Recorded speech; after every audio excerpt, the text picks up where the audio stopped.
सभी को नमस्कार प्यारे बच्चों, स्वागत है आपका हमारे YouTube चैनल पर। तो प्यारे बच्चों, इस वीडियो में हम अध्ययन करेंगे कक्षा 6 की जो सामाजिक विज्ञान, सामाजिक एवं राजनीतिक जीवन पाठ्य पुस्तक है, इसके अध्याय संख्या 2 विविधता एवं भेदभाव। इस अध्याय का संपूर्ण सॉल्यूशन इस वीडियो के माध्यम से करेंगे, यानी कि इस अध्याय के जितने भी प्रश्न हैं सभी प्रश्नों का हल इस वीडियो में आराम से करेंगे, ताकि आप अपनी नोटबुक में आराम से कर सको। प्यारे विद्यार्थियों, आपसे रिक्वेस्ट है वीडियो को शुरू से लेकर लास्ट तक आप पूरा देखिएगा।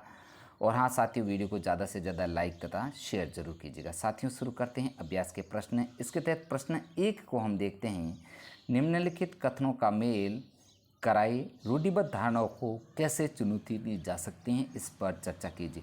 तो प्यारे बच्चों, सबसे पहले आपको क्या करना है, यहाँ पर आपको जो कथन दे रखे हैं इनका मेल कराना है। तो यहाँ पर इसका मेल जो आंसर इस नीचे दे रखा है उसको आप दे करके मेल कर दीजिए। अब यहाँ पर जैसे ये मेल किया हुआ है, इसका उत्तर 2 डॉक्टर खाना खाने बैठे थे और उसमें से एक ने मोबाइल पर फ़ोन करके, यहाँ पर इसका मिलान करना आपको, अपनी बेटी से बात की जो स्कूल से लौटी थी।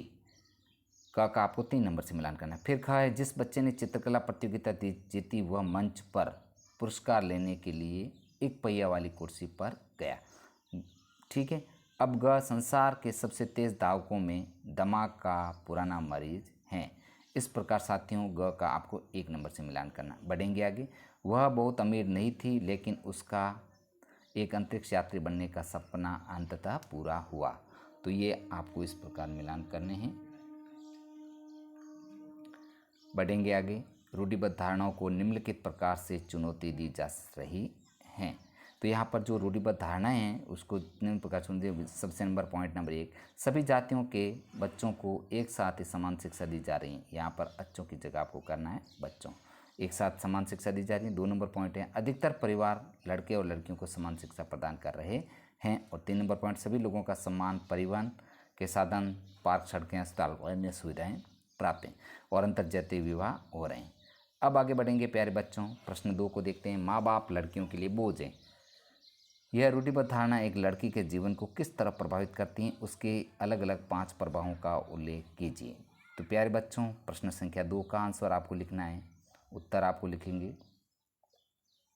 लड़कियां माँ बाप के लिए बोझ हैं। यह रूढ़िबद्ध धारणा एक लड़की के जीवन को निम्न प्रकार से प्रभावित करती हैं। अब इसका जो पॉइंट के माध्यम से आपको लिखना है कि लड़कियों को लड़कों की तुलना में कम महत्व दिया जाता है, उन्हें हतोत्साहित किया जाता है, इससे वे अपने अध्ययन पर ध्यान केंद्रित नहीं कर पाती।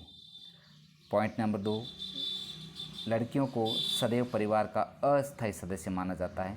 पॉइंट नंबर 3, उन्हें घर के कार्यों को करने के लिए बाध्य किया जाता है तथा इन कार्यों में ही व्यस्त रखा जाता है।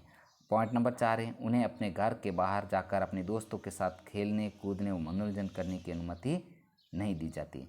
पॉइंट नंबर 5, उनके स्वास्थ्य का भी पूरा ख्याल नहीं रखा जाता है। तो प्यारे बच्चों, इस प्रकार जो है इन पॉइंटों के माध्यम से आपको जो प्रश्न 2 का संपूर्ण सॉल्यूशन ऐसे आपको करना है कॉपी में। बढ़ेंगे आगे। प्रश्न 3 को देख लेते हैं कि भारत का संविधान समानता के बारे में क्या कहता है। आपको ये क्यों लगता है कि सभी लोगों में समानता होना जरूरी है।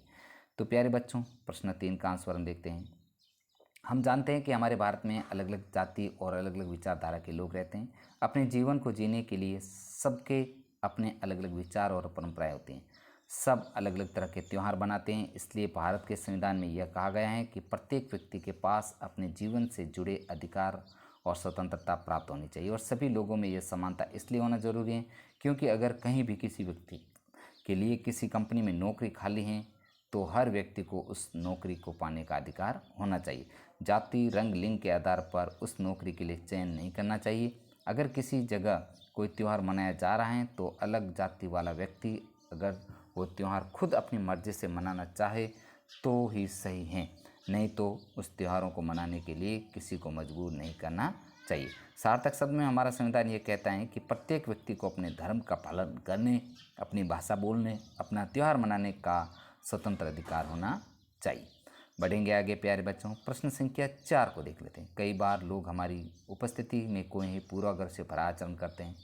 ऐसे में अक्सर हमें विरोध की स्थिति में नहीं पड़ते, क्योंकि मुंह पर तुरंत कुछ कहना मुश्किल जान पड़ता है। अपनी कक्षा को 2 समूह बांटिए, प्रत्येक समूह इस पर चर्चा करें कि परिस्थिति में वे क्या करेंगे।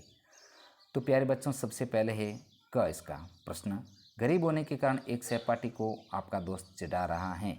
तो यहाँ पर क प्रश्न का आंसर आपको लिखना है। इसका उत्तर है कि हमें प्रत्येक के व्यक्तित्व का सम्मान करना चाहिए, सामाजिक पृष्ठभूमि के आधार पर किसी का मजाक नहीं उड़ाना चाहिए।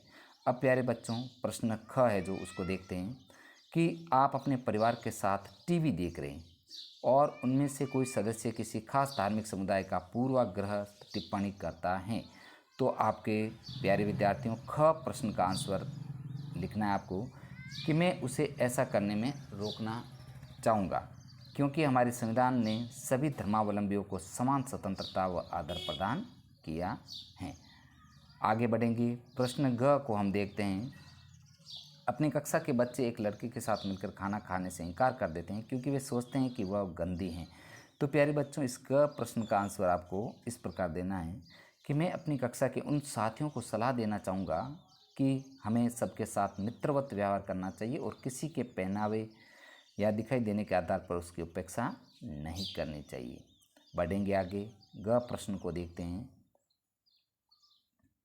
किसी समुदाय के खास उच्चारण का मजाक उड़ाते हुए कोई आपको चुटकुला सुनाता है।